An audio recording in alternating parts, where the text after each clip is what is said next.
야, 또 이번에 나오실 분은 또 대단한 분이 나오시네요. 야, 이분은 그 사장보다 높은 연봉이 부장님이세요. 부장님이신데 사장님보다 연봉이 높으시다. 높아요. 예. 그러면은 약간 이분도 약간 영업 쪽 아닙니까? 그렇죠, 그렇죠. 아. 예. 아이고, 안녕하십니까. 안녕하십니까. 예, 예. 아이고, 반갑습니다. 아유, 예. 안녕하세요. 안녕하세요. 인사가 너무 좋으신데요. 그러세요? 야, 우리 사장보다 연봉 높은 부장님이십니다. 우리나라에서 자동차를 가장 많이 판매한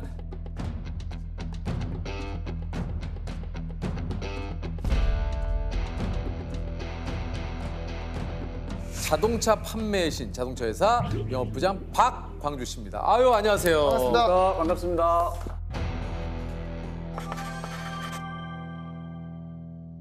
부장님이 되신 지는 얼마나 되셨나요? 현재 12년 차입니다. 부장 12년. 12년 차요? 네네.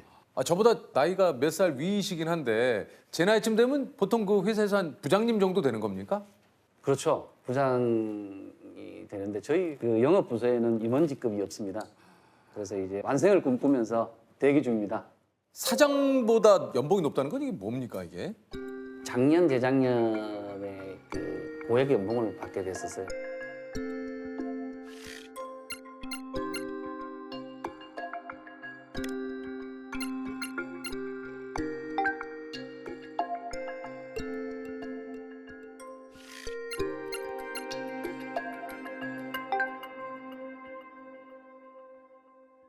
영업부서는 이 특진 제도가 있습니다. 뭡니까? 이렇게 보통 최소 기한을 2년으로 두고 예를 들어서 차장에서 과장을 가기 위해서는 700대, 그다음에 차장에서 부장을 가기 위해서는 900대.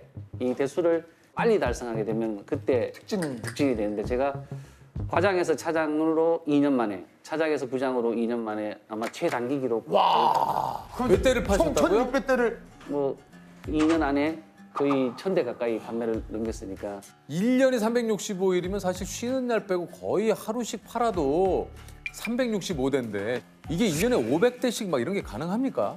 그렇죠. 이게 수치상으로 보면 저도 불가능한 대수라고 생각을 했었어요.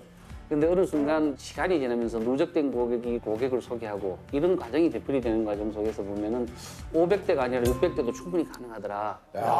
그러면 하루에 많이 팔 때는 몇 대를 팔아보셨습니까? 뭐 물론 그 대수의 수치상으로는 뭐 수십 대도 판 적도 있죠. 뭐 하루에요? 예, 대량으로 이렇게 판매도 있었는데 제 개인적으로 이 1대1 판매를 했을 때는 하루에 9대를 판 적이 가장 많이 팔았어요. 1대1인데 9대요? 예. 사실 우리나라에서 제일 자동차를 많이 지금까지 판매하셨대요. 몇 대를 판매해요? 제가 여기 인터뷰를 온다고 해서 어제 한번 체크를 해봤는데 어제 날짜로 12,705대를 팔았습니다. 12,700대. 와. 12,705대요? 네, 그렇습니다. 아니 그 전 세계에서 제일 많이 차 판 사람이 또 있다면서요? 그분이 아마 그 조 지라드라는 분인데 통계가 13,001대를 판 걸로 이렇게. 그럼 이게 얼마 차이가 안 나네요? 그렇습니다. 개인적으로는 전설적인 조 지라드의 판매 대수를 넘어서고 싶은 게 욕심입니다. 야, 아니 그 사실 2003년부터 지난해까지 17년 연속 전국 판매왕에 뽑혔. 이야, 아니 17년을 이게 아니 그 판매왕으로 선정된 포상도 좀 굉장히 뭐 대단하다고 얘기 들었는데. 그렇습니다. 뭐 저희 현대차 그룹만 하더라도 1, 2, 3등에게 자동차가 한 대씩 주어지는데 자동차가요? 예, 매해요? 매해. 4,000대를 팔면은 그랜드마스터라 그래서 우리 당사에서 최고급 세단을 한대 또 별도로 주고요. 그래서 그 자동차를 하던 대수는 제가 아마 10대에서 15대 그다음에 8,000대를 넘어서면은 그레이트 마스터라고 해서 보상금으로 현금을 5천만 원. 자동차에서 국내 자동차 업계 최초로 8,000대 판매를 달성한 판매왕 그레이트 마스터가 등장했습니다. 네, 10,000대를 넘어서는 경우에는 아직 사람이 없어서 보상 기준이 안정해졌습니다. 사장님 보고 계시다면은 10,000대 시상 부탁드리겠습니다. 아니 그 사실 2018년에 그레이트 마스터로 등극을 하고 이 얘기가 보도가 되면서 이거 좀 굉장히 깜짝 놀랄 일이 있었다고 그래요? 그렇죠. 뭐 최초라고 얘기하는데 저희 회장님이 직접 저 개인 핸드폰으로 전화를 주셨습니다. 야, 그 정몽구 회장님. 예, 회장님께서 전화를 주셔서 아직도 기억이 생생한데 아침 조간신문을 보시다가 너 전에 기사를 봤는데 내가 찾고자 하는 내 자동차 그룹의 그 직원이 너 같은 사람이다. 이제 그런 이야기부터 시작하셔가지고 그 성장 과정에 대한 이야기, 재해에 대한 이야기, 뭐 힘든 이야기 이런 이야기를 들어주셨어요. 그런 일이 있고 난 다음에 회사에 큰 소문이 퍼졌습니다. 뭐라고요? 뭐 성은을 입었다. 이제 이제 오늘은 회장님이 직접 그냥. 예? 아니 좀 그 자동차 회사는 어떻게 들어오게 되신 건가요? 제 친동생이 지금 공장에서 자동차를 만드는 생산직이 있거든요. 그래서 이제 그런 인연이 돼서 도전해볼 만한 의미가 있는 직업이겠다 이렇게 해서 시작을 했었습니다. 연수교육을 받고 첫날 필드에 나가서 첫 계약을 했습니다. 바로요. 첫날요? 예, 바로 이렇게 일요일 저녁 6시에 고객님과 계약하려고 약속을 드렸었습니다. 그런데 그분이 계시는 곳이 보광동인데 6시에 오시지 않으시는 거예요.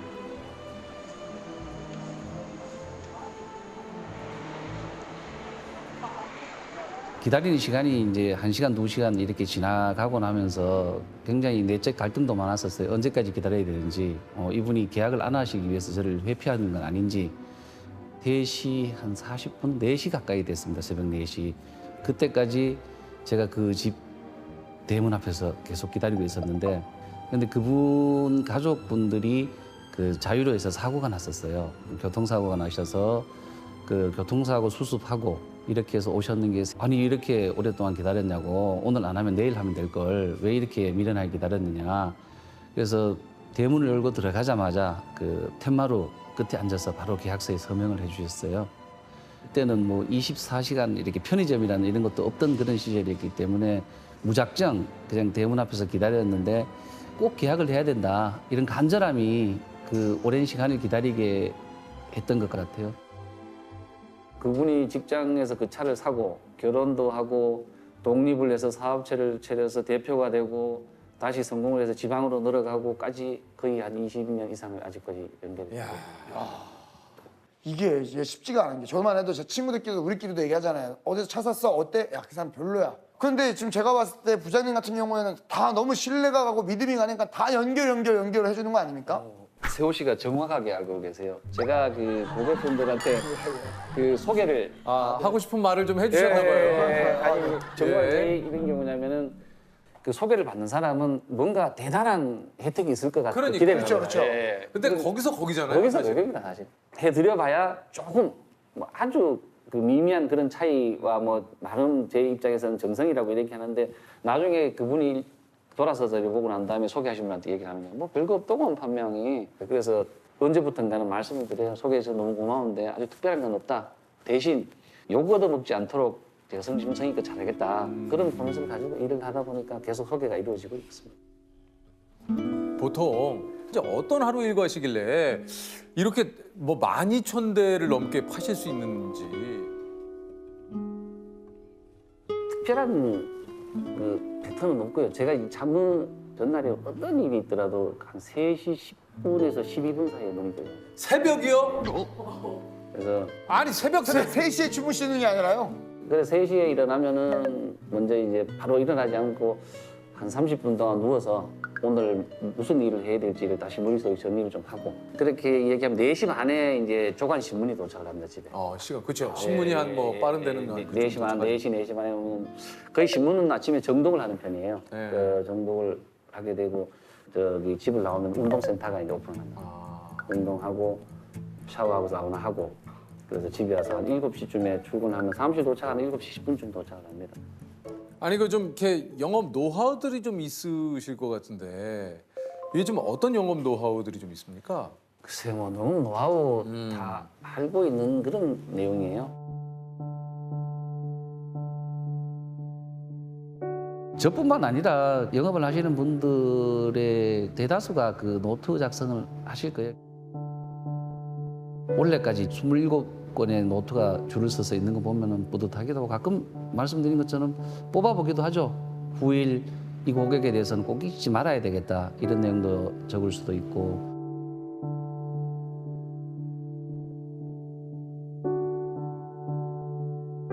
신문이나 책을 통해서 그 마음속에 담아둬야 될 그런 글귀가 있다 그러면 그런 글귀도 뭐 적어서 표기도 해놓기도 하고 가끔씩은 제 마음도 정리할 수 있는 그런 장이 그 노트였고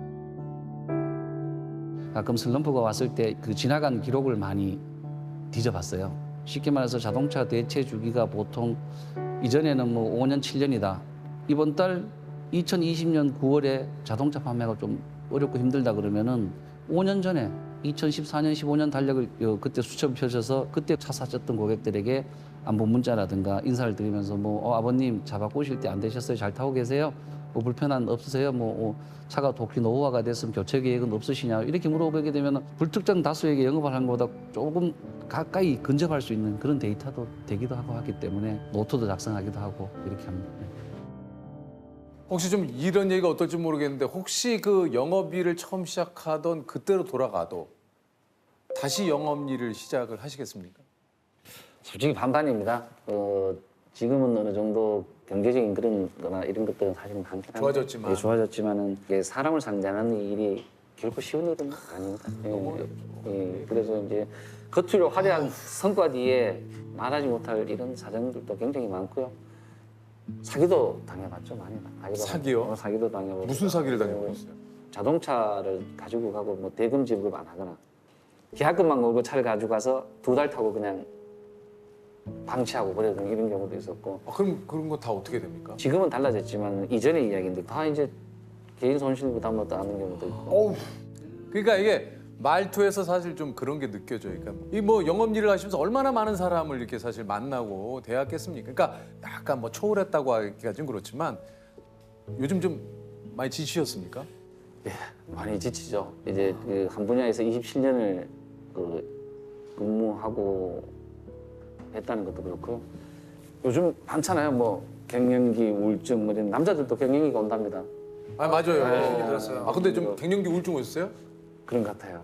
또 나이가 나이인 만큼 이제 그 건강 문제도 눈도 자꾸 이렇게 노안이 와서 안 보이고. 예, 안 보이고 이제 할 일은 많은데 몸은 자꾸 늘어지고 그리고 이제 자꾸 짧은 시간이지만 뒤를 많이 돌아보게 되더라고요.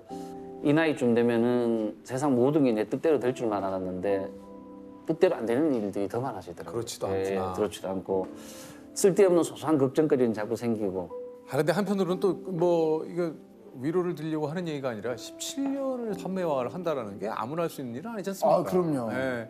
근데 또 이런 거에 대한 부담도 좀 있을 것 같아요. 물론 나도 아유 이 정도 했으면이라고 생각을 하지만 또 한편으로는 이게 뭔가 여기에서 또 내가 그냥 꺾이기는 좀 싫은? 그게 현 시점에서 가장 큰 고민입니다. 아, 그러실 것 같아요. 예, 가까운 친구라든가 선배들도 뭐 박 부장 이제 그만 내려놔도 돼. 수고 많이 했어. 충분해. 정말 최고야 최고. 이렇게 되는데 제 스스로도 다짐도 많이 하죠. 그렇게 해야지, 그렇게 해야지. 그게 내려놓지 못하는 게 정말 나약한 인간이에요.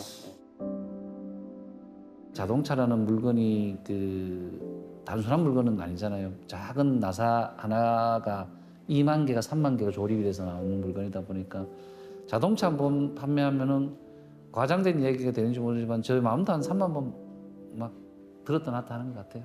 많이 헤집어지죠. 뭐 사람한테 많이 지치고 별의별 일들 많죠. 고객 앞에서 무릎도 꿇어받고 뭐 진짜 드라마에 나올 뭐 한 물바가지 세례도 받아봤고 뭐 그 당시에 그걸 안 하고 그만둘 수 있었다 그러면 회사 그만뒀겠죠. 거기서 무릎 안 꿇고 가고 그냥 바로 그럴 사면 추가했죠. 거기서 오로지 가서 이걸 인수를 못 시키게 됐을 경우에는 내가 또 안아야 된다 이런 생각이 있었기 때문에 가서 이제 그 절박함이 차를 정말 집착을 가지고 팔 때는 새벽에 이 환청 때문에 잠을 못 자요. 전화기 소리가 계속 울려 밤에 새벽에만. 그만큼 이제 막 기다림이 절실해 차 계약하는 게 밤새 걱정한다고 해서 달라질 일은 없어요 아무도. 근데 그 걱정거리가 엄청나게 저를 짓누르는 거예요. 근데 그런 목표가 없어져요. 지금 부장님 가장 하고 싶은 게 뭐 뭘 이루고 싶으세요? 문득 생각이 안 나요. 남들이 들으면 저 자식 배부른 소리 하고 앉았네 이런 생각했는데 사실 이 자리에 와 보니까 그런 것이 없어서 내가 계속 이 일을 이런 식으로까지 해서 이어나가야 되겠나 이런 생각이 들더라고요. 어떻습니까? 지금 부장님이시지만 회사에서 부장은 뭡니까? 부장은 이제 그 미생에서 완생으로 가는 마지막 관문이자 마지막 단계인 것 같아요. 이제 여기서 그 문을 열고 나가면은 완성이 돼서 화려한 남은 임원이라는 그런 타이틀을 달고 또 한 번 직장에서 새로운 그 방향을 추구할 수 있는 이런 입장인데 많은 분들이 그 문턱을 넘지 못하고 인생의 일막을 마무리하는 그런 단계가 되는데 부장은 미생에서 완성으로 가는 마지막 단계이자 관문이다 이렇게 생각합니다.